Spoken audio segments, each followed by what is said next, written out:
My name is Inês Terrucha, and today I'm going to talk to you about the art of compensation, specifically how hybrid teams solve collective risk dilemmas. So first of all, what kind of hybrid teams do we consider here?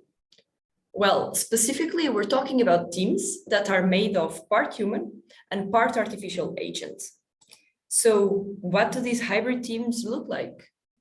Normally, we tend to think about these hybrid teams as these generally intelligent robots that pair in groups with humans to solve intergalactic conflicts and that appear very cool in movies and very popular TV shows.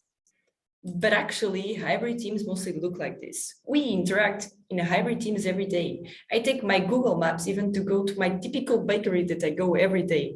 We make decisions based on how we interact with algorithms and software agents that we use for our daily work to solve most of our problems.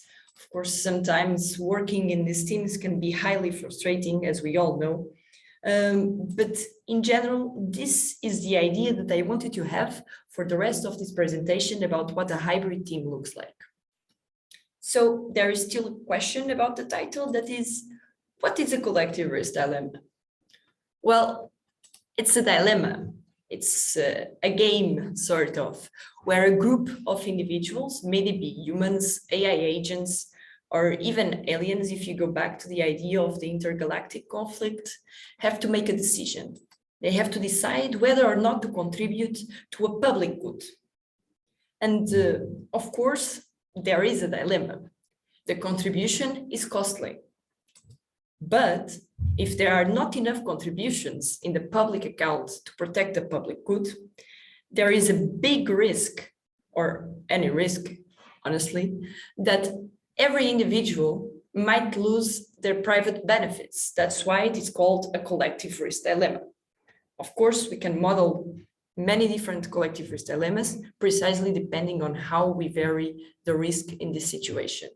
So if we're thinking about the collective risk scenario in which all of us recently participated in, where we had to make individual contributions to avoid a collective problem, we have a lot of examples with which we can relate way too well.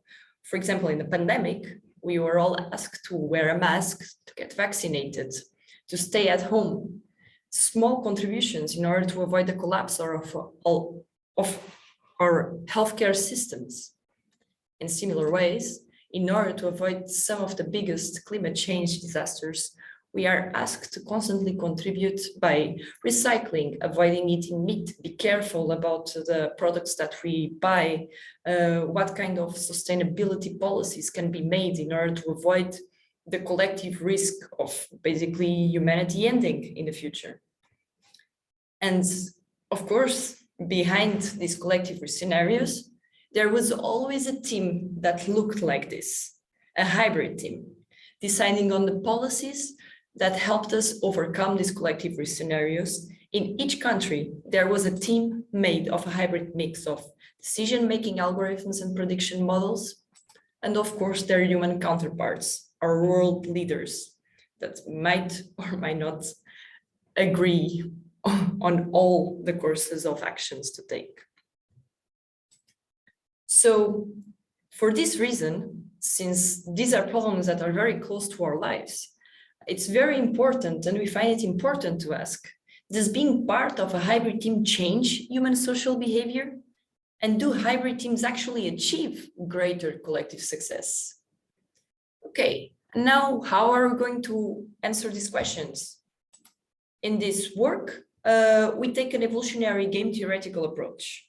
Basically, we define a model where a population of humans that can either be cooperators or defectors interact with one another. These humans might evolve their strategies at each time step of evolution through imitation, a kind of a social learning, where basically in each time step, one individual in the population chooses another one to compare strategies with. And if the other one appears to be more successful, then the first is more likely to imitate the second. But what does it mean to be successful in this scenario? Well, In this approach, we define the success to the average payoff that each individual collects by interacting in groups of hybrid teams, playing a collective risk dilemma.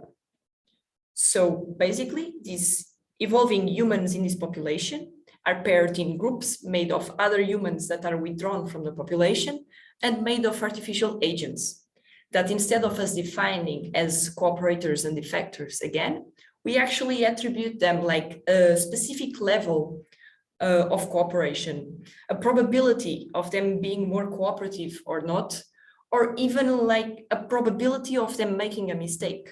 Because indeed, every day we use different software programs, but we use them knowing their limitations. When we publish models that might help people make better decisions, we also write down their limitations and we warn people so they can adapt their judgment precisely towards the faults of these agents. So now that we have in our heads this idea of how the population evolves, we can then take two measures that might help us very well answer these questions. The first one, does being part of a hybrid team change human social behavior? Well, to answer this question, short answer is yes. We basically compute these two plots. In colors, we can see the cooperation level of the population of humans. As you can see, in the case where only human interacts, they never really become completely yellow. And in the case where humans interact with agents, we can see that there's a clear boundary where humans are completely cooperative on this left upper corner and not so cooperative on this side. But what does this axis mean? Basically, in the y-axis, we are varying the risk of collective loss. So, for example, in the only humans case, we see that for the set of parameters that we use to reproduce this image that you can always consult in our paper, for lower risk, humans are never cooperative. And when the risk becomes higher, they become more cooperative. Of course, in this image, the x-axis does not matter because we use the x-axis as the cooperation level that defines the free artificial agents in the group. In both images, we always create small groups of 6 individuals, 3 humans and 3 agents. And we say that at least 3 must cooperate in order to avoid the collective risk. So the obvious conclusion first of this image is that there are 2 zones where humans are not very cooperative, instead of in the case where only humans play. One of the zones is precisely the same, that is when risk is low, exactly like here. And the second zone is precisely because if 3 must cooperate and there are 3 highly cooperative agents, the humans do not see the need to cooperate, so we change the dilemma for the humans. However, we do see that if the risk is high and agents present errors in their cooperative capacity, humans will compensate by cooperating even more than they ever would if they were by their own. So this already hints us towards how to answer the second question. Do hybrid teams actually achieve greater collective success? Remember that to have collective success, you have to avoid the risk. To avoid the risk, in this case, at least 3 must cooperate per group. So again, in the case of only humans, they achieve collective success if the risk becomes higher enough for them to be nudged to cooperate. However, where the groups are of 3 humans and 3 agents, we see the same boundaries that we talked about before. So we increase the space of parameters of possibilities where collective risk is possible to achieve. We see that by compensating each counterpart's fault, hybrid teams do increase this space, because not only do they keep cooperating when the risk is high, but agents might compensate for humans' faults when they are cooperative enough.